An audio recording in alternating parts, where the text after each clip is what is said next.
Olá, sejam bem-vindos à Igreja Batista Getsemane. Esse é o culto Get Moving e eu sou a Poliana.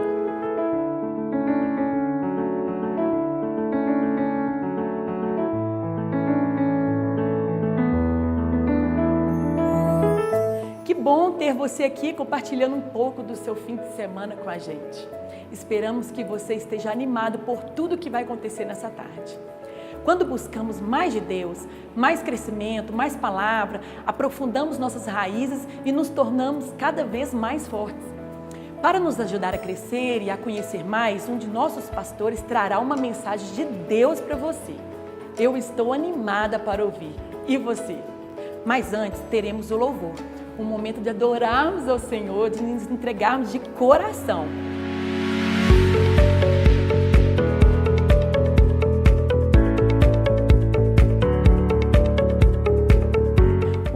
Nos prepara para receber a palavra e por isso é algo tão importante para o Get Moving. Aproveite esse momento de forma única, se entregue, adore.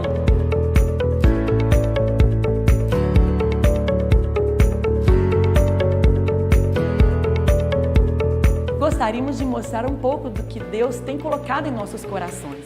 Há pessoas que ainda não descobriram o quanto o amor de Jesus pode transformar vidas. E nosso objetivo é levar esse amor onde ele ainda não chegou.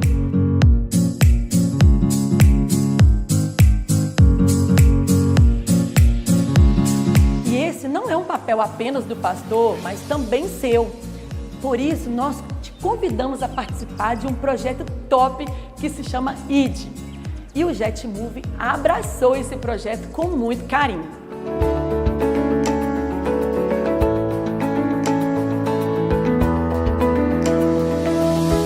O ID leva o amor de Jesus lá na Cracolândia, cara. Saímos às quintas da sede da Igreja Batista Getsemane às 19h30.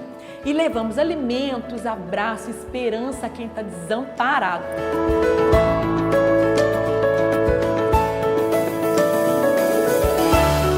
Escolhem mudar de vida são levados para a casa de recuperação do Projeto ID. Ajude você também a salvar milhares de vidas. Basta enviar um e-mail para o getmoving@getsemane.com.br e nos perguntar como ajudar.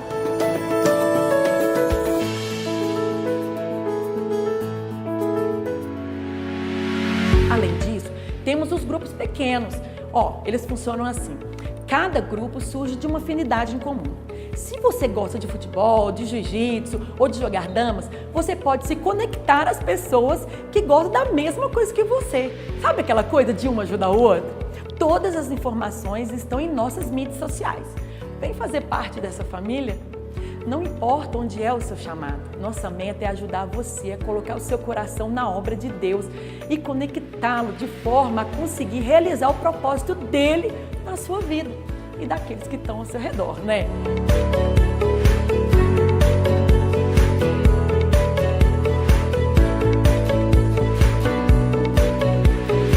Como é bom ter você aqui hoje. Aproveite para conhecer quem está aí do seu lado, olhe para o lado. Crie laços, se comunica, faça novos amigos. A igreja, gente, é isso, é um lugar de comunhão. Juntos nós somos muitos mais fortes e juntos ajudamos uns aos outros. E saiba que não importa quem você seja ou por onde você andou, Deus ama você e sonhou algo grande para a sua vida.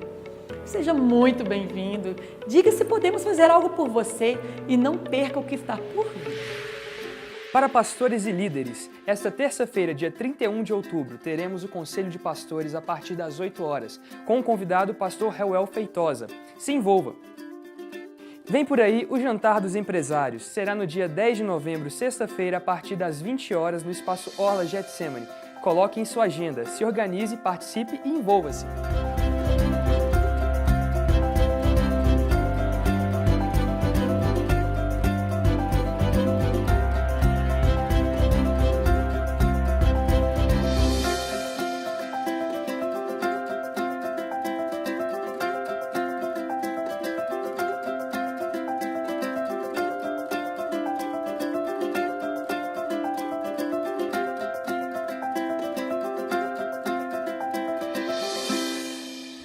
Fique de pé no seu lugar, por favor. Bem-vindos ao Jet Moving, bem-vindos à Igreja Batista Getsemane. Vamos celebrar! Oh, Jesus, seja bem-vindo! Aleluia!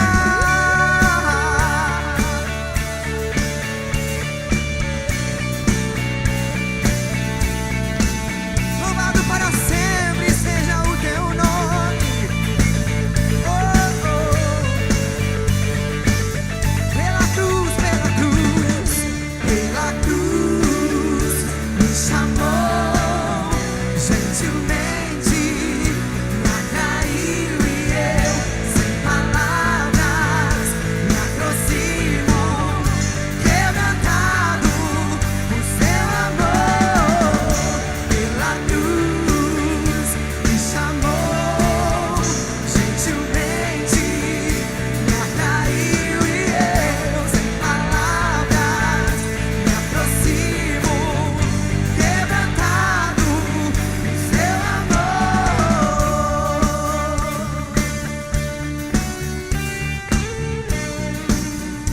Sim, Senhor.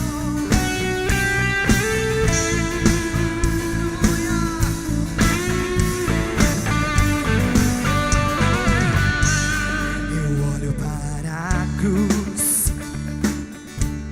e para a cruz eu vou, do seu sofrer participar,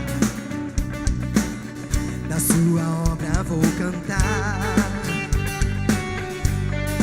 Meu Salvador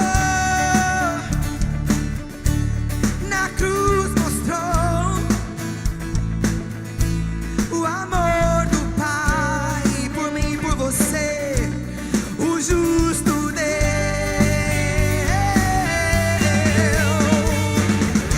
Pela cruz me chamou gentilmente, me atraiu e eu, sem palavras,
debilidades. Vem, o Senhor te cura, o Senhor te salva.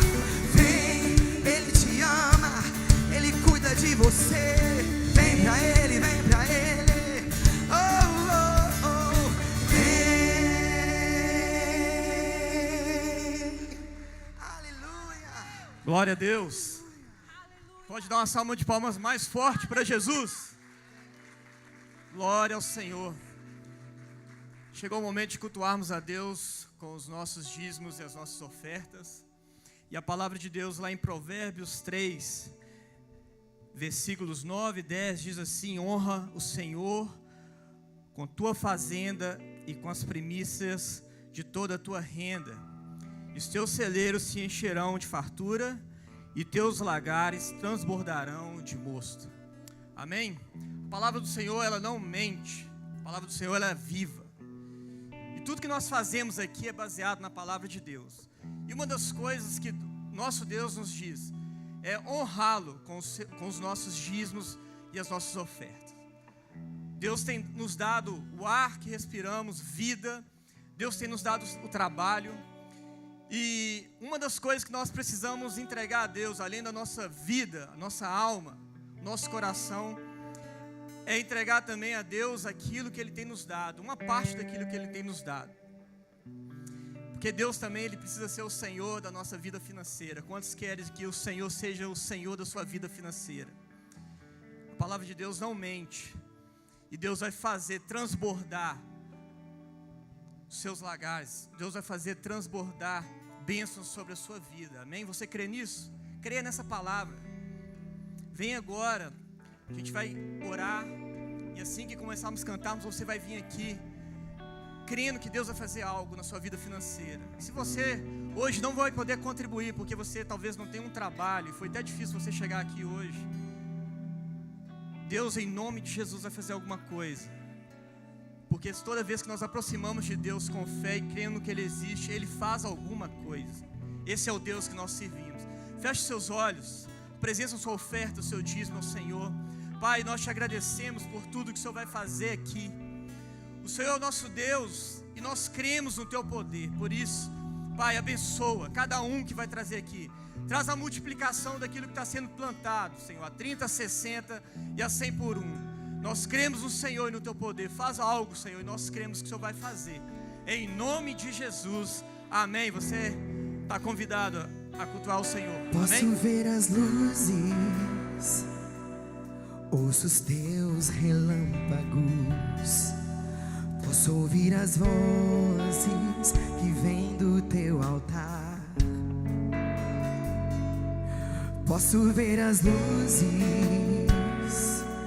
ouço os Teus relâmpagos. Posso ouvir as vozes que vêm do Teu altar. Eu não conheço outra canção que te descreva em perfeição. Vamos declarar isso. Eu não conheço outra canção que te descreva em perfeição. Santo, Santo, Deus poderoso.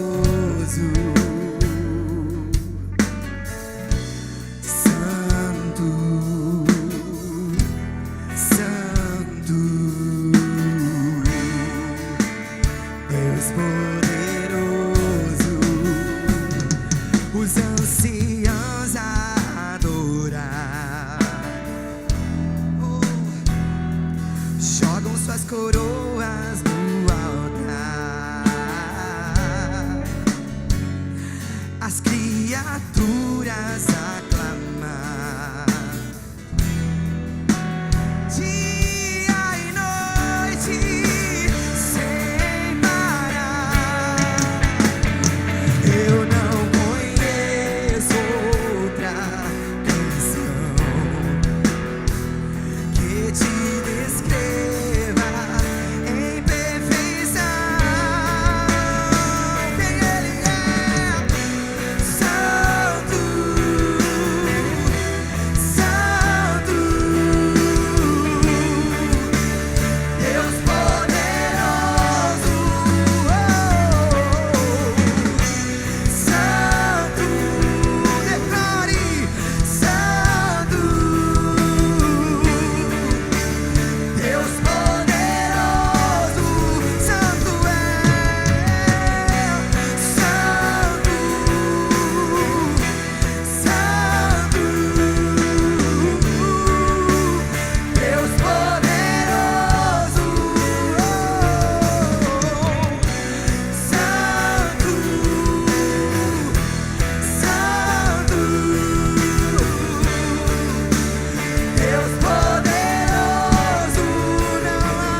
Obrigado, Senhor, porque temos liberdade de te adorar.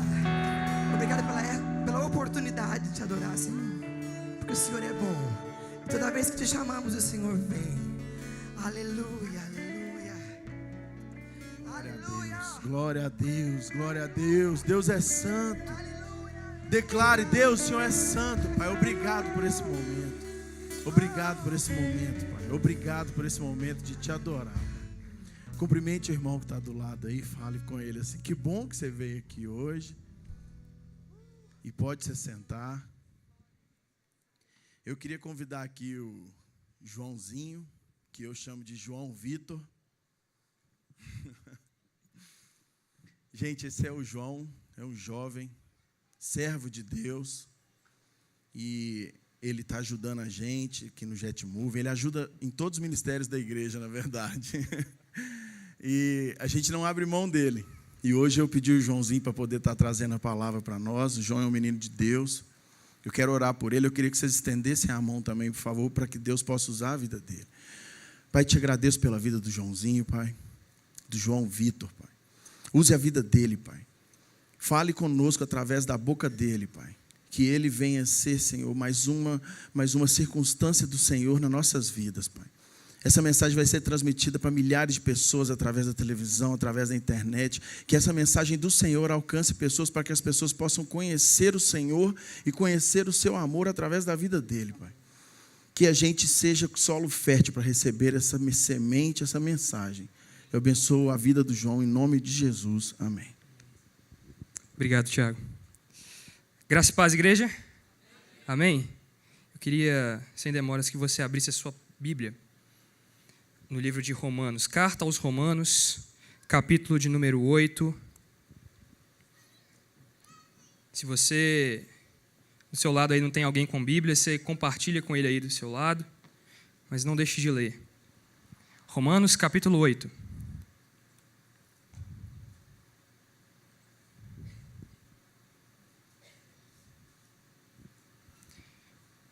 Diz assim, verso de número 28. E sabemos que Deus faz todas as coisas cooperarem para o bem daqueles que o amam e que são chamados de acordo com o seu propósito. Pois Deus conheceu de antemão os seus e os predestinou para se tornarem semelhantes à imagem de seu Filho, a fim de que ele fosse o primeiro entre muitos irmãos.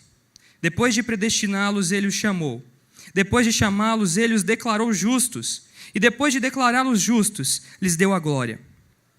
Que podemos dizer diante destas coisas tão maravilhosas? Se Deus é por nós, quem será contra nós? Amém? É um tema difícil. Estava pensando, conversei com a Fabi hoje mais cedo, agora, e falando com ela, falar sobre a soberania de Deus é complicado. Falar que Deus é soberano, muitas vezes, é difícil, porque a gente tem dificuldade de entender o que é soberania de Deus. Eu queria aqui, sem pretensão nenhuma, poder ajudar vocês a entender um pouquinho disso, como eu tenho entendido. E esse texto, ele é maravilhoso. Acho que Paulo, nas suas cartas, todo o texto da Palavra de Deus, como a gente sempre fala aqui na igreja, a Palavra de Deus ela é toda inspirada pelo Senhor. Toda ela vale para o ensino, para a repreensão, para a educação, para tudo. Então a Palavra de Deus ela é a verdade, nela estão contidas aquilo a respeito de Deus, as revelações de Deus para nós estão contidas na Palavra de Deus. Então aquilo que você precisa saber sobre Deus, sobre Jesus, sobre tudo, está na Palavra de Deus. Então a gente tem que voltar para a Palavra sempre, todas as vezes, porque a Palavra é o nosso alicerce, é o nosso chão que é sólido, que você não vai cair. Você pode pisar com certeza na Palavra de Deus, que ali não tem erro. Ali não tem falha, ali você vai encontrar segurança para aquilo que você precisa. E falar sobre a soberania de Deus é, em primeiro lugar, dizer que Deus é soberano sobre todas as coisas. Ponto. Deus é soberano sobre todas as coisas. Essa é a verdade máxima sobre a soberania de Deus. Ele é soberano sobre tudo e sobre todos. Não existe nada ou ninguém que possa ser um adversário para o Senhor, que possa ser algo que seja um empecilho para ele, não existe. Deus é soberano. E aí a gente encontra nas Escrituras, assim como a doutrina da Trindade, que também você não vai encontrar essa palavra Trindade na Bíblia. Alguém aqui já encontrou isso aí na sua Bíblia? Se encontrou, você joga essa Bíblia fora, porque ela não é Bíblia, não. A palavra Trindade não está nas Escrituras. Mas como é que a gente fala então sobre Deus, Pai, Filho e Espírito Santo? Porque são verdades bíblicas. São coisas que a própria Escritura contém e expressa. Então você vai encontrar textos, o Tiago ontem pregando, ele falou esse texto, onde Jesus é batizado. E ali onde Jesus é batizado, vem a pomba como o Espírito Santo e desce sobre ele. E aí uma voz do céu, o Pai, fala: esse é meu Filho amado em quem tenho muito prazer. Então ali estão as 3 pessoas da Trindade. Então momentos e elementos como esse nas Escrituras é que a gente vai identificando certas coisas que a Escritura deixa clara para nós. Ou seja, Deus é trino. Ele é ser um só Deus e que se apresenta em 3 pessoas: Pai, Filho e Espírito. Indiferentes, elas não são diferentes entre si em poder, em glória e majestade, são iguais. Por isso que nós temos um só Deus. Um só Deus que se apresenta ou se manifesta em 3 pessoas diferentes. Ok? E a soberania de Deus é a mesma coisa. Deus é soberano, em nenhum lugar você não vai encontrar exatamente explicando ao fundo esse conceito na Escritura. Você vai ver momentos onde é claro, é nítido perceber que Deus está querendo dizer o seguinte: olha, eu sou soberano sobre todas essas coisas criadas, porque eu criei todas elas, ninguém me criou.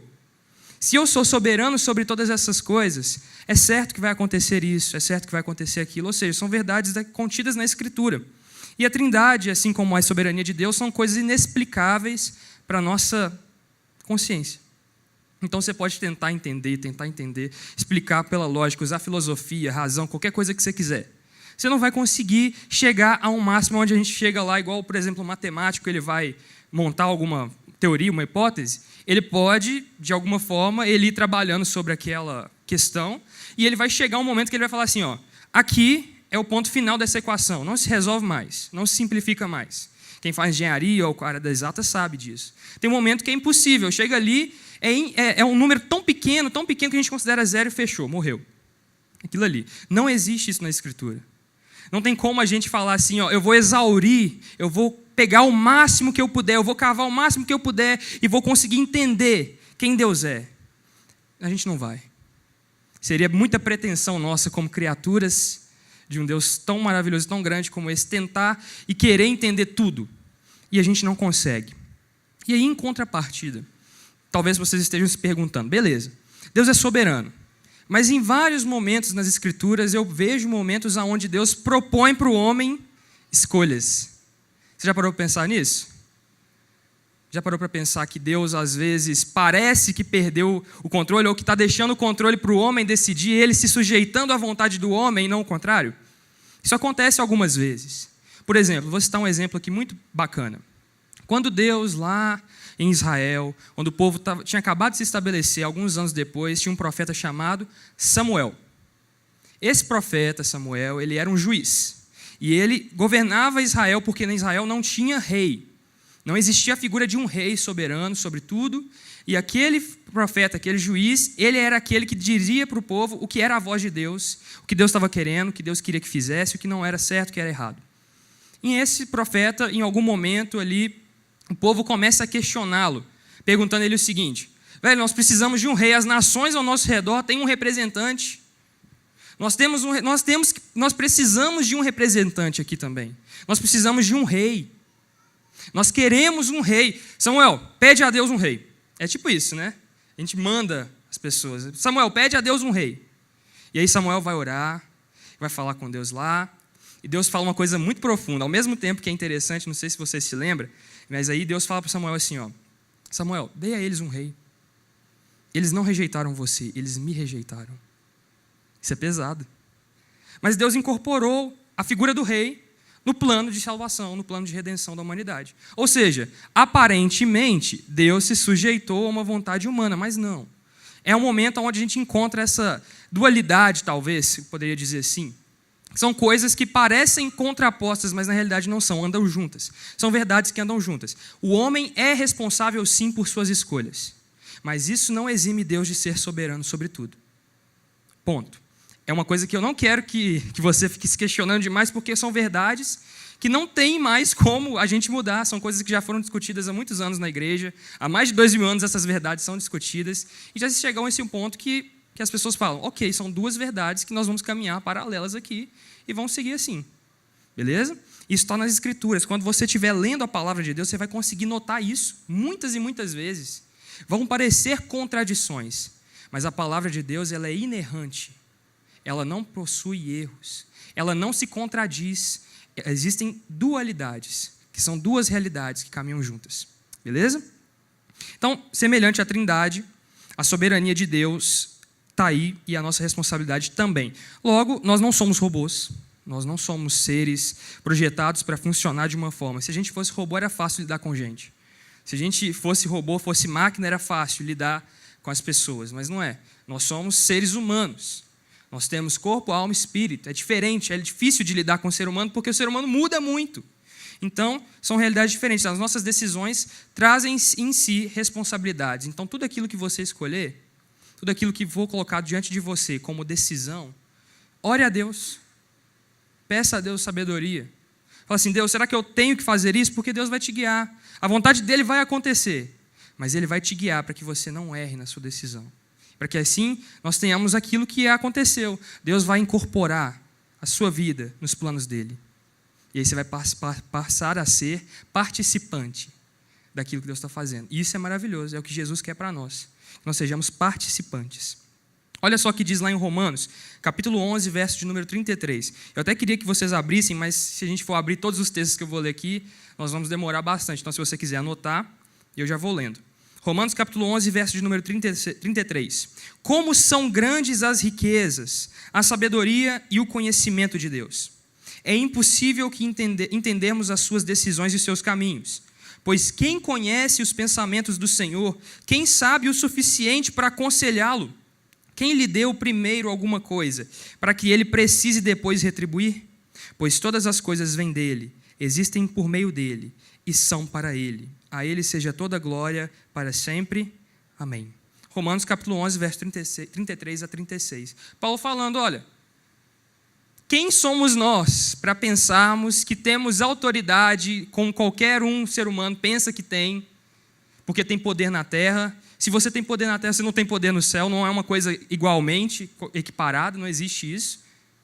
Quem somos nós, como seres humanos simples que somos, para pensar que a gente tem autoridade sequer para poder falar com Deus? Deus, o Senhor está errado. Deus, o Senhor está errado nisso. Deus, o Senhor precisa fazer isso. A gente quer dar ordens para Deus. A gente quer submeter a Deus a nossa vontade. A gente faz muito isso, a gente sem perceber, a gente fala assim, a gente ora aqui no culto, a gente canta músicas, vem o reino, vem a glória e tudo mais, a gente canta tudo, muito bonitinho, mas quando você vai no seu quarto para orar, você fala, Deus, eu quero um emprego. Você fala, Deus, eu quero esse emprego. Você nem sabe se Deus está com esse pensamento no seu íntimo para você. Mas você fala assim, eu quero esse emprego, Senhor, eu quero esse, e você acha que pelo muito insistir, Deus vai te dar. Não é isso. Totalmente diferente. E insistência é totalmente diferente de perseverança. Existe essa diferença. Então, quem somos nós para pensar que temos autoridade para falar com Deus o que Ele deve ou não fazer? Deus virou para Moisés e falou isso lá no deserto. Vocês estão lembrados dessa passagem? Em Êxodo, o povo chega para Moisés e faz um monte de coisa errada, como sempre, porque o povo só fazia coisa errada. E aí, Moisés sobe lá no monte para falar com Deus, e aí ele chega lá, e Deus fala com ele assim, esse povo me rejeita, esse povo é desobediente, é um povo que não quer se submeter à minha vontade, que não quer. Aí Moisés fala assim, Deus tem misericórdia, aí Deus fala com ele uma coisa que me marcou sempre. Eu terei misericórdia de quem eu quiser ter misericórdia. Pesado, né? Mas é verdade. Quem somos nós para poder falar? Quando a gente vê discussões na internet, provavelmente você tem visto isso sempre. Pessoas discutindo. Se Deus é tão bom, se Deus é tão maravilhoso, por que tem pessoas, crianças sofrendo na África? Fala assim, meu irmão, amadurece, cresce. Quem é você para questionar Deus alguma coisa? Por que você não vai lá na África e então alimenta as pessoas? Se você tem dinheiro, porque as pessoas se escondem atrás de um computador e acham que são as melhores pessoas, que sabem, que são mestres em teologia, direito, medicina, na internet, todo mundo é mestre. Por que você não vai lá então e faz? Ao invés de questionar Deus. Sua mão vai ser a mão de Deus lá. Quem somos nós para questionar a soberania de Deus? cabe a nós somente, tão somente, confiar no Senhor e submeter ao Senhor o nosso coração. Porque aí sim Ele vai fazer a vontade dEle, que é boa, perfeita e agradável. Se você submeter a Deus a sua vida, os seus pensamentos, os seus planos, os seus projetos, Deus vai fazer a vontade dEle. E você pode ter certeza, porque a minha vida é um exemplo disso. Eu sou jovem, eu tenho 20 anos só. Mas eu entendi que eu deveria submeter ao altar de Deus, a Deus, a minha vida por inteiro, os meus planos, os meus projetos. Tenho amigos meus que estão pensando N coisas. Pessoas que não estão nem aí para Deus. Pessoas que não pensaram em viver para Deus. Estão buscando os seus aí, o seu dinheiro, o seu trabalho, qualquer coisa do tipo. Não que essas coisas sejam ruins, mas eu entendi que eu deveria submeter a Deus a minha vida por inteiro. Porque aí sim Deus faria a vontade dEle, que é boa, perfeita e agradável. E você também. Você escolheu estar aqui, submetendo a Deus o seu coração. Amém? Amém? Glória a Deus. E aí, eu me lembro, como então entender um pouco mais a soberania de Deus nas Escrituras, entender como que Deus é soberano em todas as coisas. E aí eu pensando, refletindo sobre essas coisas, eu me lembrei que Deus criou a igreja. Deus estabeleceu a sua igreja, que são a reunião, que é isso aqui, não o templo. Isso é um templo somente. Igreja Batista de Getsemane é um templo, mas nós somos a igreja. Nós aqui somos a igreja, reunidos, juntos, adorando a Deus, somos a igreja. Então eu entendi que Deus estabeleceu a sua igreja há 2000 anos atrás, para que juntos nós cooperássemos com Ele, para os seus planos e seus projetos, para que o reino dele se estabelecesse por inteiro na terra. Certo? E aí eu pensei, qual é a melhor forma de mostrar a soberania de Deus? Óbvio, voltando atrás na história da igreja, analisando toda a história da igreja até hoje, e vendo que Deus cuidava de todo detalhe, até mesmo aquilo que você pensava que não era detalhe, que não era Deus. Olha só, Jesus questionou para os discípulos uma pergunta que mudou a história deles e mudou a história de todo mundo. Qual é? Quem eles dizem que eu sou? E quem vocês dizem que eu sou? Quando Jesus pergunta isso, ele esperava que eles dissessem, inspirados por Deus mesmo, como Pedro fez. Por isso que quando Pedro fala, você é o Cristo, o Filho de Deus. E aí Jesus vira para ele, muito bem, Pedro. Não foi carne nem sangue que te revelou isso, mas foi meu Pai e tudo mais. Claro, era essa a resposta. Jesus queria ouvir isso deles. E essa pergunta, essa resposta, faria com que a vida deles mudasse por inteiro.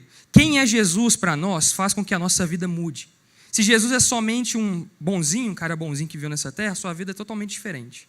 Se Jesus para você é um louco, sua vida é totalmente diferente. Se Jesus para você nem existiu, sua vida é totalmente outra. Mas quando você entende que Jesus Cristo é o Filho do Deus vivo, quem Ele disse que era, sua vida muda. Porque você passa a ser cooperador de Deus. E ele sabia que os discípulos precisavam de uma base para que eles se firmassem. Porque a Bíblia fala que os discípulos, os apóstolos, eles são os alicerces da igreja. E eles se firmaram sobre essa verdade. A pedra que Jesus falava não era Pedro, e sim essa verdade. Essa pedra, que Ele é o Cristo. Nós somos a igreja que é o seu corpo. E Ele é a cabeça, que nos guia para toda qualquer circunstância. E a igreja do Senhor é, sem dúvida, a instituição mais perseguida na face da terra de todos os tempos que já existiram. Sempre, ponto. Sempre vai, sempre será a mais perseguida. Sempre foi a mais perseguida. Sempre foi aquela reunião de pessoas que incomodava político, que incomodava pessoas, que incomodavam outras religiões. Sempre foram, a igreja sempre foi vista como alguém que incomodava, alguém que era incômodo. E aí, a igreja, mesmo sendo vista como essa pessoa que incomoda, digamos assim, ela estava firme, permaneceu firme durante toda a história. 2000 anos de história, se você estudou a história da igreja, 2000 anos de história, perseguição atrás de perseguição, morte atrás de morte, a igreja prevaleceu. Hoje, a gente vive tempos diferentes, certo? A igreja é perseguida de outras formas. Hoje as coisas são mais veladas, hoje ninguém mata ninguém na praça. Mas hoje as pessoas ferem as verdades da palavra de Deus. Que se elas forem retiradas, eu já falei isso aqui, o que o mundo quer é tornar fluido aquilo que é sólido. O mundo quer pegar aquilo que você acredita que é sólido, que é a verdade, que Jesus Cristo é a verdade, por exemplo, e transformar isso em relatividade, que isso é relativo. Isso é um ataque à igreja. Isso é a tentativa de perseguição à igreja. Mas Deus permaneceu fiel e segurando a igreja firme sobre esse alicerce, que Jesus Cristo é o Filho do Deus vivo, que tirou o pecado do mundo. Essa é a verdade máxima que nos traz aqui. Se você está aqui hoje, você tem que estar aqui por causa de Jesus. Não é por minha causa, não é por causa do Tiago, não é por causa do pastor Jorge, não é por causa de ninguém aqui. Ninguém aqui morreu no seu lugar. Jesus morreu. E é nessa verdade que a gente está firme. E Jesus disse, se vocês permanecerem nessa verdade, as portas do mal não prevalecerão contra vocês. E é assim, essa promessa que Jesus fez. Sobre esta pedra edificarei a minha igreja, e as forças da morte não a conquistarão. Mateus capítulo 16, verso 18. É o que Jesus disse. Então, diante dessa promessa, e até hoje, a igreja permanece. Mesmo em meio à tribulação, mesmo em meio às dificuldades. E como eu disse, nós temos uma responsabilidade perante Deus. Nós precisamos anunciar o evangelho de Jesus Cristo, porque é para isso que Jesus nos chamou. Nós somos cooperadores de Cristo. Nós anunciamos a mensagem de Deus. E Jesus disse assim, portanto vão e façam discípulos de todas as nações, batizando-os em nome do Pai, do Filho e do Espírito Santo. Ensinem esses novos discípulos a obedecerem todas as ordens que eu lhes dei. E lembrem-se disso, eu estarei com vocês para sempre, até o fim dos tempos. Mateus 28, 19 e 20. Jesus disse que ele ia permanecer com a gente, ele permanece, a verdade está aqui, a gente está com essa verdade e ela é uma pessoa, Jesus. Essa é a verdade. Então nós temos que anunciar essa verdade para o próximo. O ID é enquanto vão. O ID não é simplesmente um momento que a gente para assim, estou aqui, vou para lá. Vou sair do Brasil, vou para a África. Vou sair do Brasil, vou para os Estados Unidos. Não é isso o ID. O ID é enquanto você estiver indo na padaria. Enquanto você estiver indo para a casa da sua avó. Enquanto você estiver indo para a sua faculdade. Enquanto você estiver indo para a igreja. Façam discípulos. E não discípulos seus. Discípulos de quem? De Jesus. Firmados na verdade que é Cristo. Firmados na palavra dele. Ensinando-os tudo aquilo que eu os ordenei. Porque aí sim, nessa reunião aqui de discípulos de Jesus, eu estarei com vocês. E as portas do inferno não prevalecerão contra nós. Por conta disso. Deus atuava em todo momento da história da igreja. Com muito louvor. Deus fazia muita coisa. Deus fazia muita coisa. Desde os primórdios da igreja, lá em Atos, até hoje, Deus continua fazendo muita coisa. Deus continua fazendo coisas muito maravilhosas. E às vezes que a gente não entende, a gente às vezes pensa que não é Deus que está fazendo certas coisas. Mas saiba que é Deus. Olha só, primeira coisa que eu listei aqui como interessante para você saber, para você perceber a soberania de Deus na igreja. Sabia que a grande comissão, que é essa passagem de Mateus que nós lemos aqui, que os discípulos têm que ir, enquanto estiverem indo, façam discípulos, ela não foi realizada até Atos, capítulo de número 8. Você sabia disso?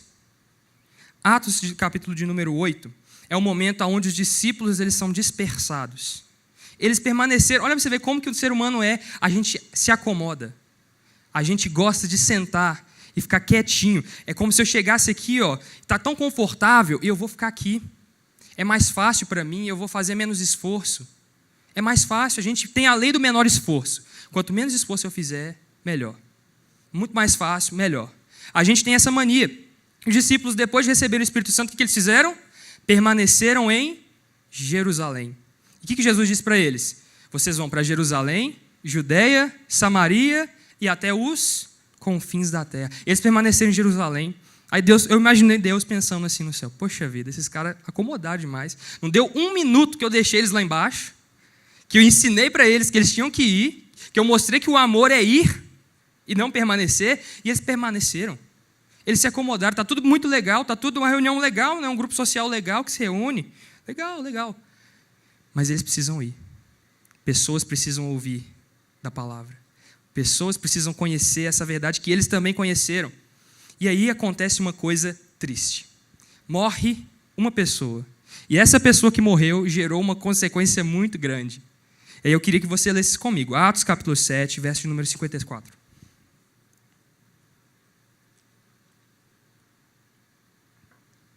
Atos 7, 54.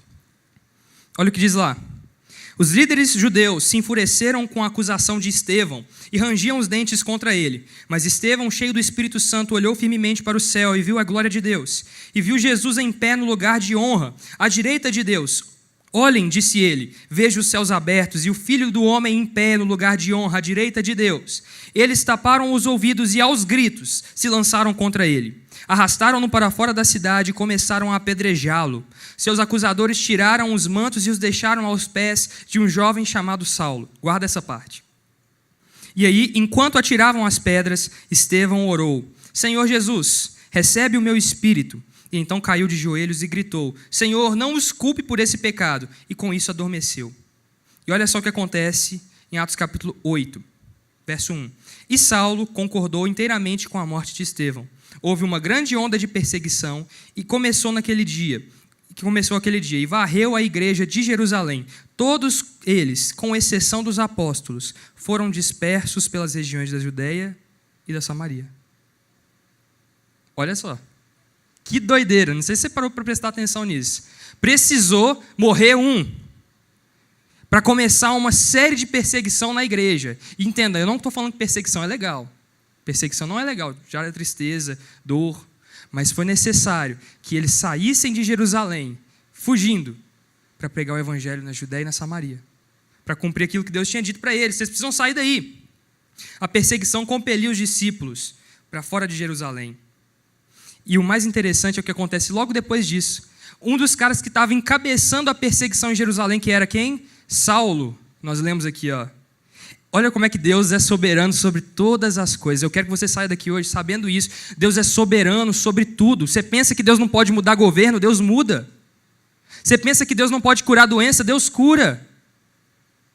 Olha só.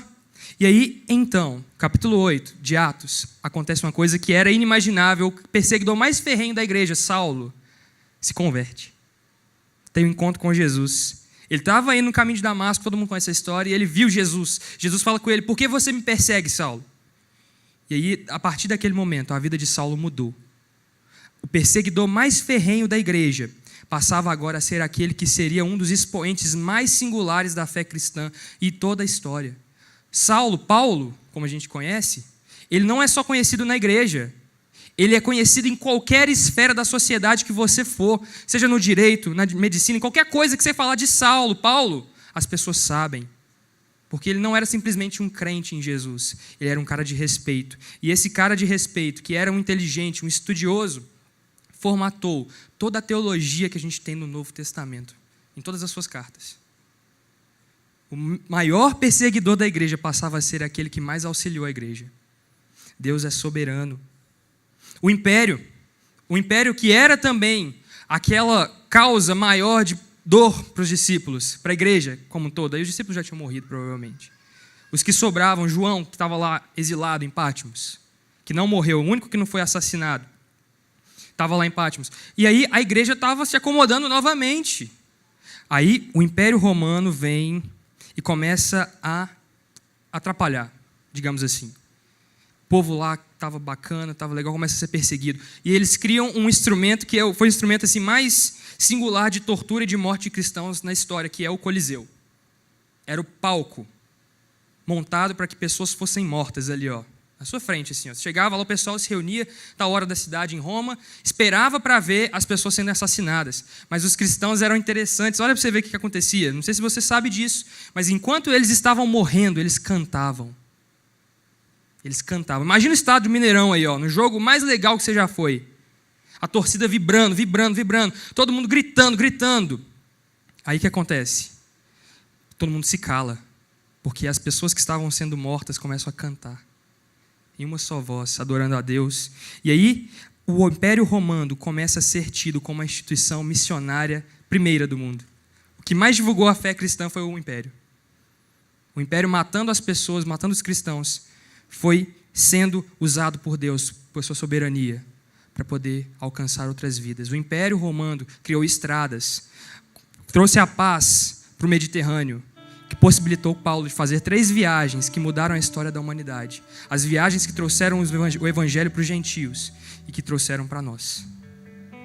Deus é soberano. Tertuliano disse: o sangue dos mártires é a semente da igreja. Século II. Aqueles que morreram semearam na sua e na minha vida. Olha só. Deus fala: os meus pensamentos são diferentes dos seus, diz o Senhor, e os meus caminhos vão muito além dos seus caminhos. Pois assim como os céus são mais altos que a terra, os meus caminhos são mais altos que os seus, e os meus pensamentos mais altos que os seus. Isaías 55, verso de número 8. Entenda, o que eu quero que você entenda é que Deus não perdeu o controle da história. Deus não perdeu o controle de nada. Deus não perdeu o controle da igreja. Deus não perdeu o controle dos governos. Deus não perdeu o controle da terra, do universo. Tudo subsiste por meio dele, porque Jesus segura em suas mãos todas as coisas. Deus é soberano. E eu queria te dizer, para a gente orar, Deus continua sendo soberano sobre a mim e sobre a sua vida. Ele não perdeu o controle da sua vida. Ele não perdeu. Deus permanece sendo fiel. Deus permanece segurando a sua vida nas mãos e mantendo você vivo, mantendo você sonhando, mantendo você alegre. Deus permanece segurando todas as coisas da história nas suas mãos. Eu queria que você ficasse de pé, porque por causa disso, Deus, desde o Éden, desde o pecado, Deus prometeu que enviaria a semente que seria inimiga da serpente. E essa serpente feriria o calcanhar da semente, mas a semente lhe esmagaria a cabeça. E isso é Jesus. E Jesus caminhou por toda a história de Israel, por todo o momento da história, onde a gente pensava que Israel estava perdendo, onde Israel era levado para o cativeiro, 70 anos no cativeiro, e eles clamavam: Deus, o que está acontecendo? Deus falava: calma, eu estou no controle de tudo. E depois disso, anos depois, o império veio, tomou conta, o pessoal clamou: Deus, o que está acontecendo? Calma, eu estou no controle. E aí, quando a gente menos esperava, nasceu o Salvador do mundo, o Salvador da minha e da sua vida, que é o motivo e a razão pela qual nós nos reunimos aqui, que é Jesus. Eu queria te convidar a ficar de pé primeiro, e vocês já estão, né? E se você quer realmente ter um encontro com essa soberania de Deus, que você reconhece que Deus é soberano sobre a sua vida, se você reconhece que Deus, pela sua soberania, cuidou para que a semente nascesse, Jesus nascesse e morresse no meu e no seu lugar, se você crê nisso, eu queria te convidar a sair do seu lugar e vir aqui à frente. Talvez você não entregou a sua vida para Jesus ainda e não sujeitou ao Senhor toda a sua vida. Eu queria te convidar, se você sabe porque o Espírito Santo fala, se você sabe que você tem que vir à frente, entregar a sua vida a Jesus, sujeitar a Jesus aos seus planos, os seus projetos, não tenha vergonha, porque a Bíblia fala que aquele que tiver vergonha diante dos homens, Jesus terá vergonha diante do Pai. Então sai do seu lugar e vem à frente se você quer entregar a sua vida para Jesus. Não importa o que aconteceu com você até hoje, importa o que vai ser daqui para frente, porque Deus permanece sendo soberano. Deus permanece sendo soberano sobre toda a nossa história. Amém? Há alguém que quer entregar sua vida para Jesus? Há alguém que quer dizer sim para Jesus hoje? Se tiver, levante a sua mão bem alto. Não há? Eu queria orar por nós então, para que nós possamos sujeitar mais ainda a nossa vida ao Senhor. Então, Senhor Deus, o Senhor é soberano sobre tudo e sobre todos. Todas as coisas cooperam para o bem daqueles que o amam segundo o seu propósito, porque nós fomos feitos cooperadores do reino de Deus. A minha oração, Deus, é pela igreja do Senhor reunida aqui, pela nossa vida, que sejamos, Deus, mais e mais entregues diante da tua presença, reconhecendo a sua soberania em toda e qualquer circunstância, seja ela boa ou ruim aos nossos olhos, porque o Senhor tem pensamentos muito mais elevados que os nossos. O Senhor enxerga muito mais além do que nós. Então eu peço, Pai, que sejam qualquer as circunstâncias, sejam boas ou ruins, que nós possamos entender que o Senhor permanece no controle de todas as coisas. Nada foge ao seu controle. A história não está perdida, a história foi salva. Jesus salvou a história do mundo. A humanidade tem a oportunidade de reconhecer isso e se fortalecer e ser levada para junto de Jesus nesse reino. Então eu te peço, fortalece a sua igreja, Deus, nas mais diversas tribulações, porque nós sabemos que elas virão. Os tempos serão maus, os tempos já são maus, mas nós sabemos que a igreja do Senhor permanece firme sobre a rocha, e a rocha é Jesus, e as portas do inferno não prevalecerão contra a igreja do Senhor. Nós oramos e te agradecemos no nome santo e precioso de Jesus Cristo. Amém. Glória a Deus.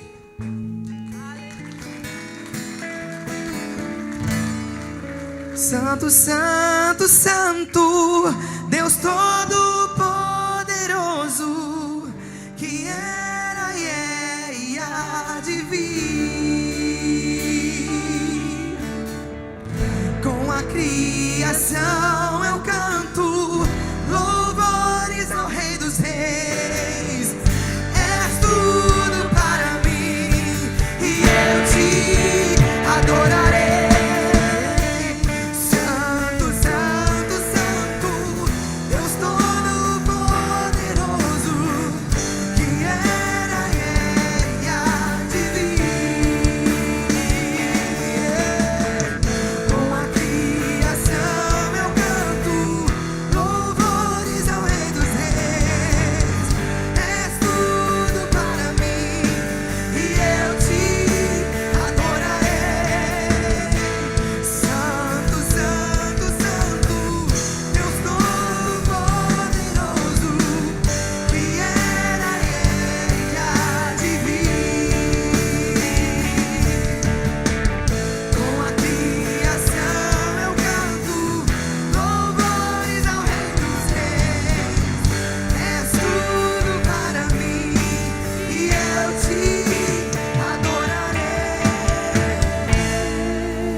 Glória a Deus. Queridos, palavra maravilhosa do Joãozinho, futuro pastor. Já não é tão Joãozinho mais, eu chamo ele de João Vitor. Glória a Deus, palavra do trono de Deus para nossas vidas.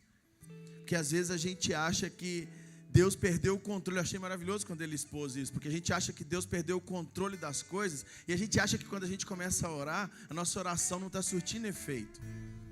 Teve um cara que chegou para mim essa semana e falou assim: Tiago, pastor Tiago, me chamando de pastor Tiago, olha, eu queria ter uma vida de santidade igual a sua. Não sabe ele, quando falou isso comigo, que todos os dias eu acordo e fico assim: Deus, por que o Senhor não está falando comigo? E essa palavra veio de Deus para a gente tem que perceber que Deus é soberano, que Deus ele vai falar conosco, Ele vai fazer por nós, mas na hora dele, no momento certo, que a vontade perfeita de Deus seja sobre nossa vida. Amém? Palavra para a gente, vamos acordar todo dia lembrando disso. E semana que vem, gente, nós vamos começar uma série. Aqui no JetMove nós não fizemos série ainda de mensagens. Queria que vocês convidassem pessoas, queria que vocês chamassem as pessoas para vir. Deus tem usado a nossa vida para a gente estar visitando, para a gente poder estar pregando a palavra. O JetMove tem funcionado como um estudo bíblico, as mensagens, forma de confrontar, forma de levar a mensagem de salvação, arrependimento, pecado. A gente fala de salvação, o que é o céu, o que é o inferno. Então convide seus amigos para a gente poder crescer junto na palavra de Deus.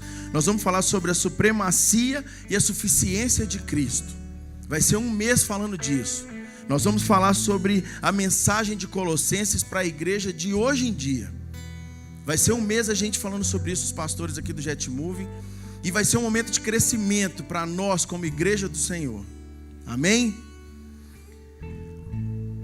A paz seja com os irmãos e amor com fé da parte de Deus Pai e da do Senhor Jesus Cristo. A graça seja com todos nós, seja conosco, porque nós amamos Jesus de forma incondicional. Ele fazendo ou não, nós sabemos que Ele é Deus. Em todo momento nós sabemos que Ele é Deus. Então, que a graça seja com todos os que amam a nosso Senhor Jesus Cristo com sinceridade. Eu oro para que Deus guarde vocês, para que essa palavra seja rema, essa palavra seja viva nas nossas vidas. Pai, nos leve em paz. Cuide de nós nessa nova semana que está começando amanhã. Te agradecemos pelo seu cuidado, pela sua provisão nessa semana que passou, que está terminando hoje. Leve cada um aqui, Pai, e que a sua mensagem seja exposta através das nossas atitudes durante essa semana, que as pessoas no nosso trabalho possam ver o Senhor. Eu profetizo na vida de vocês que as pessoas nessa semana verão o Senhor através das suas atitudes. Pessoas pedirão para que vocês orem por elas. Pessoas pedirão para que vocês as ajudem a mudar de vida, a ter uma nova direção. Eu profetizo que essa semana será uma semana abençoada na vida de vocês. Vão em paz, em nome do Pai, do Filho e do Espírito Santo. Amém.